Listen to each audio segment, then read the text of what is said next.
I'm Susan Page, Washington Bureau Chief of USA Today, and this is Capitol Download. We're in our D.C. Bureau with Kathleen Sebelius, the former Health and Human Services Secretary and Governor of my home state of Kansas.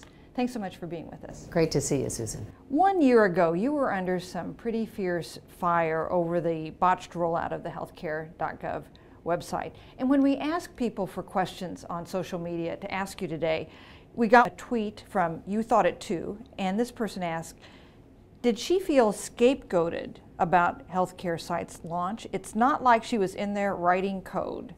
So did you feel scapegoated? No.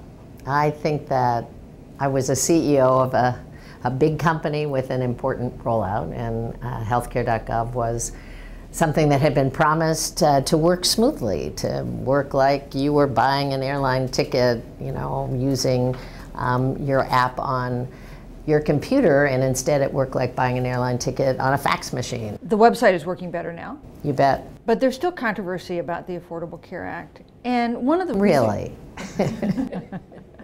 One of the recent controversies has been over comments that surfaced from Jonathan Gruber, an MIT professor who was paid, according to published reports, $400,000 for his work on setting up the Affordable Care Act.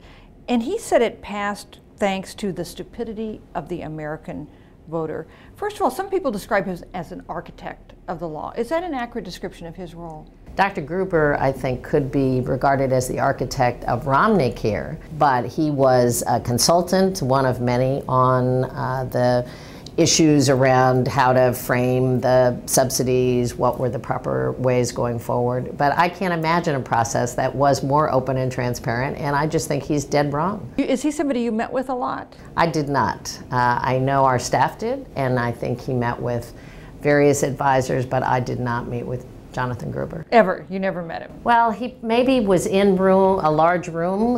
He could have been on a phone call, but in terms of small meetings discussing policy, that never happened. But he was making, in addition, a slightly different point, which is that passage of the law was helped because he says Americans didn't really understand the trade-offs that were going to be involved in extending health care coverage to so many people. The costs that might be involved, for instance, with people who already had health insurance. Do you think that's a fair point? Well, I think one of the things that we have learned with passage of the law, and certainly with open enrollment in 2014, and I think this will be true again in 2015, is a lot of Americans have no idea what insurance is about, and have no idea, even if they have coverage, what it means, you know, what a deductible is, what a copay is, how to choose a network. Those are complicated terms. I think the financial literacy of a lot of people, particularly people who did not have insurance coverage or whose employers choose their coverage and kind of present it to them, is very low. And that has been a sort of stunning revelation. And it's not because anybody hid it from folks, it's that this is a complicated product. So Jonathan Gruber is set to testify next week before a House committee. Are you concerned about what he might say? Well, clearly he is not very articulate with the phrasing he uses. I have no idea what Dr. Gruber is going to say, but frankly, I don't really think it's relevant in terms of his personal opinions of what happened. He was not an author of the bill itself. He didn't influence the members of Congress who actually wrote the legislation. And I think that you know, he is making some headlines, which is unfortunate because I think he's harming the very product that he helped to push forward. Why do you think it's become such a furor? Every sentence, every syllable, every misstep, every opportunity to have adversaries of this law say, see, we told you, is leaped upon. What I find very frustrating is there has never been a time where those same individuals actually acknowledge the successes. I was in a diner in Lawrence, Kansas 2 weeks ago, and a young woman who just opened this brand new diner on Mass Street came up and said, I have wanted to do this all my life, but I have a pre-existing health condition, and I wasn't going to leave my job without health coverage. I'm a mom, I have 4 kids. I can now do this. The place was full. She makes the best pies in the world, by the way. If you're in Lawrence, you need to stop by. But I mean, she is typical of people who now have freedom to make an economic decision that's good for herself and her family, free to follow a dream, and has affordable insurance. But last week, New York Senator Chuck Schumer, a Democrat, a friend of the Affordable Care Act, really, said at an event that it had been a mistake to focus on the health care law for the first 2 years of President Obama's tenure, that the focus should have been on jobs and other middle-class oriented programs, is how he put it. Was it a mistake? And Chuck Schumer may not be the only one who said this was a mistake. There were certainly people very close to the president who said, go small.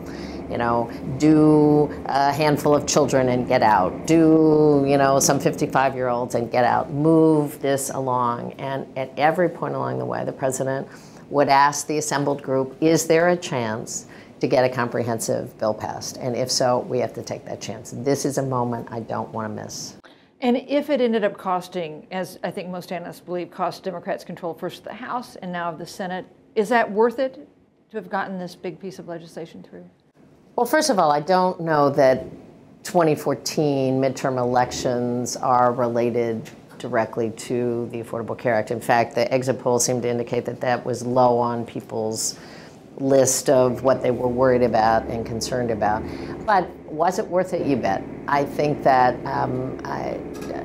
Leader Pelosi said it best when she said, you know, we're not here to keep a job, we were here to do a job. And this was long overdue. Finally, is there a big lesson you learned from your experience with this?